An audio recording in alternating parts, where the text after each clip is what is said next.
نبی صلی اللہ علیہ وسلم کے سب سے قریبی دوست، آپ کے سفر و حضر کے ساتھی، یار غار اور اپنی جان و مال اسلام کی خاطر قربان کرنے والے، مسلمانوں کے پہلے خلیفہ حضرت ابو بکر صدیق رضی اللہ تعالیٰ عنہ۔ حضرت ابو بکر کے حالات و واقعات انتہائی دلچسپ انداز میں ہم اس ویڈیو میں پیش کریں گے۔ اس سیریز کے شروع ہوتے ہی آپ اس میں مہوے ہو کر رہ جائیں گے، کیونکہ کچھ واقعات ایسے ہی ہوتے ہیں جس میں انسان ڈوب کر رہ جاتا ہے اور ختم ہونے تک ابھرتا نہیں۔ حضرت ابو بکر رضی اللہ عنہ کا اصل نام عبداللہ یا عتیق تھا۔ زمانہ جاہلیت میں لوگ آپ کو عبد الکعبہ بھی کہا کرتے تھے۔ حضرت ابو بکر قبیلہ قریش کے معزز خاندان بنو تمیم سے تعلق رکھتے تھے۔ آپ کا سلسلہ نسب چھٹی پشت میں رسول اللہ صلی اللہ علیہ وسلم سے جا ملتا ہے۔ آپ کے والد کا نام ابو قحافہ تھا، جو شرفائے مکہ میں سے تھے۔ ابو قحافہ نے فتح مکہ کے بعد اسلام قبول کر لیا تھا اور کافی لمبی عمر پائی تھی۔ حضرت ابو بکر کی ولادت عام الفیل سے 3 سال بعد 573 عیسوی میں ہوئی، یعنی رسول اللہ کی ولادت سے 2 سال بعد۔ حضرت ابو بکر قبول اسلام سے قبل ایک کامیاب تاجر تھے۔ آپ ایک اعلیٰ اخلاق رکھنے والے شخصیت تھے، نہایت ہی رحم دل، دیانت دار، راست باز اور شریف النفس تھے۔ آپ کو زمانہ جاہلیت میں بھی شراب، بت پرستی اور فحاشی سے نفرت تھی۔ حضرت ابو بکر کا حلیہ مبارک بہت خوبصورت تھا۔ آپ کا رنگ سفید، جسم مبارک لاغر اور رخساروں پر گوشت کم تھے۔ آپ کی پیشانی ابھری ہوئی تھی اور بال گھنے تھے۔ آپ کو نبی صلی اللہ علیہ وسلم کے ساتھ بچپن سے ہی خاص لگاؤ اور خلوص تھا۔ آپ حضور کے قریبی ساتھیوں میں سے تھے اور اکثر تجارت کے سفر میں بھی حضور کے ساتھ جایا کرتے تھے۔ حضرت ابو بکر کو اہل عرب کے نسب کے بارے میں بہت علم تھا۔ آپ شاعری میں بھی بہت کمال رکھتے تھے۔ حضرت محمد صلی اللہ علیہ وسلم پر جب پہلی وحی نازل ہوئی تو آپ نے مخفی طور پر اپنے قریبی رشتہ داروں اور ساتھیوں کو اسلام کی دعوت دی، لہذا حضرت ابو بکر ابتدا میں ہی رسول اللہ صلی اللہ علیہ وسلم پر ایمان لے آئے۔ دراصل حضرت ابو بکر کا دل پہلے سے ہی صاف تھا اور حضور کی صحبتوں کی وجہ سے آپ کا دل اول دن سے ہی حضور کی طرف مائل ہو چکا تھا۔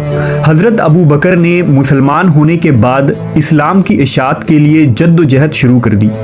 آپ کی دعوت پر حضرت عثمان، حضرت زبیر، عبد الرحمن بن عوف اور سعد ابن ابی وقاص رضی اللہ عنہ جیسے بڑی شخصیت دائرہ اسلام میں داخل ہو گئے۔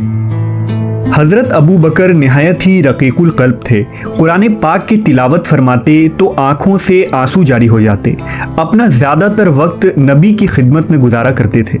حضور صلی اللہ علیہ وسلم نے 13 سال تک مکہ میں دعوت و تبلیغ کا سلسلہ جاری رکھا۔ اس دوران کفار مکہ نے نبی صلی اللہ علیہ وسلم اور کمزور مسلمانوں پر بے انتہا ظلم کیے۔ اس دوران حضرت ابو بکر نے اپنی جان، مال، رائے مشورے اور ہر حیثیت سے نبی صلی اللہ علیہ وسلم کی مدد کی۔ حضرت ابو بکر بےکس، مظلوم اور غریب مسلمانوں کے لیے مسیحا ثابت ہوئے۔ روایت ہے کہ جب امیہ بن خلف کے غلام حضرت بلال حبشی نے اسلام قبول کیا تو وہ غصے سے پاگل ہو گیا اور اس نے حضرت بلال کو اذیت اور تکلیف دینا شروع کر دی۔ ایک دن امیہ نے آپ کو کڑی دھوپ میں لٹا دیا اور جسم پر بھاری پتھر رکھا۔ آپ کو کوڑے مارنے لگا۔ اہل مکہ بھیڑ لگائے کھڑے تھے اور تماشا دیکھ رہے تھے۔ وہاں حضرت ابو بکر بھی موجود تھے۔ آپ سے یہ دلخراش منظر دیکھا نہ گیا اور آپ امیہ کے پاس گئے۔ اس سے کہا، اس بےکس غلام پر اتنا ظلم نہ کرو۔ اگر وہ ایک خدا کی عبادت کرتا ہے تو اس میں تمہارا کیا نقصان ہے؟ امیہ نے کہا، اگر تم اس کالے غلام کے اتنے ہی ہمدرد ہو تو اس کو خرید کیوں نہیں لیتے؟ لہذا حضرت ابو بکر نے دینار کی تھیلی امیہ کو تھما دیا اور حضرت بلال کو آزاد کروا دیا۔ جب نبی صلی اللہ علیہ وسلم کو اس کی خبر ملی تو آپ بہت خوش ہوئے۔ حضرت ابو بکر نے بے شمار غلاموں کو ان کے ظالم مالکوں سے خرید کر آزاد کروایا تھا، جن میں حضرت بلال، عامر بن فہیرہ، نہدیہ، جاریہ، بنی مومل وغیرہ شامل ہیں۔